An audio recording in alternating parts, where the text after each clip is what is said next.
ഇത് call ഓയയ്ക്ക് red കൊടുക്കുക, puttu ഓയയ്ക്ക് green കൊടുക്കുക, ഓക്കെ കൊടുത്തിട്ട് ക്ലോസ് ചെയ്യുക. ക്ലോസ് ചെയ്യുമ്പോൾ നമ്മളിതിന് മനസ്സിലാക്കേണ്ടത് മുകളിലത്തെ റെഡ് എന്ന് പറഞ്ഞാൽ റെഡ് കൂടുതലാണെങ്കിൽ മാർക്കറ്റിനെ താഴ്പോട്ടേക്ക് കൊണ്ടുവരാൻ നിൽക്കുന്നവരുടെ എണ്ണം കൂടുതൽ എന്നർത്ഥം.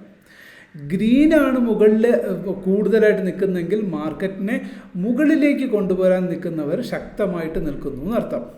ഇനി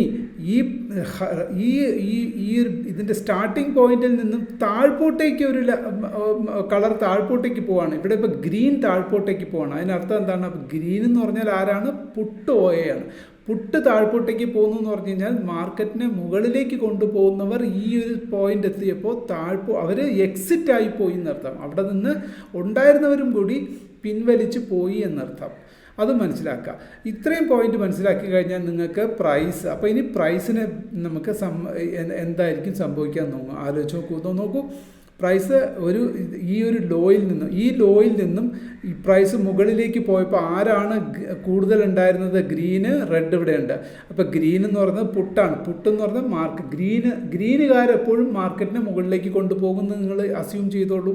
അതേമാതിരി കുറച്ച് ഓയെ പറ്റി അറിയുന്നവർക്കറിയാം, പുട്ട് മീൻസ് ആരാണ്? പുട്ട് സെല്ലേഴ്സാണ് കൂടുതൽ. പുട്ട് സെല്ലേഴ്സിനെ കാണുമ്പോൾ നമ്മൾ എന്താ മനസ്സിലാക്കേണ്ടുന്നത്? മാർക്കറ്റിനെ മുകളിലേക്ക് പുഷ് ചെയ്യുന്നവരുടെ എണ്ണം കൂടുതലാണെന്നർത്ഥം. അപ്പോൾ അങ്ങനെ ഓരോ സ്ട്രൈക്കിലും ഇപ്പോൾ 24,000 എന്ന് പറഞ്ഞ സ്ട്രൈക്കിൽ എത്തിയപ്പോൾ വീണ്ടും ഹയസ്റ്റ് പുട്ട് ഓയെ കൂടുതൽ അവിടെ നിൽക്കുന്നുണ്ടായിരുന്നു. അതുകൊണ്ട് തന്നെ പ്രൈസ് ശക്തമായിട്ട് മുകളിലേക്ക് വന്നു. മുകളിലേക്ക് ഇതുവരെ വന്നു. ഇവിടെ എത്തിയപ്പോൾ എന്താ കഥ മാറി?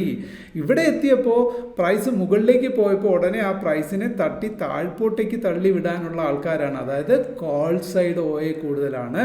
കോൾ സൈഡ് ഓയെ കൂടുതലായിരിക്കും ആകുന്ന സാഹചര്യത്തിൽ എന്താ സംഭവിക്കുക? Call increase. ഇവിടെ പുട്ടില്ലേന്ന് ചോദിച്ചാൽ പുട്ടുണ്ട്. അതുകൊണ്ട് തന്നെ ഇവിടെ പുട്ടും കോളും തമ്മിൽ കമ്പയർ ചെയ്ത് നോക്കുമ്പോൾ ഈ വെറും രണ്ട് സ്ട്രൈക്ക് 24,050ക്കും 24,000നും ഇടയിൽ രണ്ടുപേരും ബലാബലം ഏതാണ്ട് ഈക്വലായിട്ട് നിൽക്കുന്നു. കമ്പാരിറ്റീവ്ലി ഈ രണ്ട് സ്ട്രൈക്കിനും ഇടയിൽ ആരാണ് കൂടുതൽ നിൽക്കുന്നത്? കമ്പാരിറ്റീവ്ലി മുകളിലേക്ക് കൊണ്ടുപോകുന്ന ഒരു കുറച്ച് പ്രൈസ് താഴ്പോട്ടേക്ക് വന്നു കഴിഞ്ഞാൽ ഉടനെ ഇവിടുന്ന് വീണ്ടും പുഷ് ചെയ്ത് മേൽപോട്ടേക്ക് വിടും.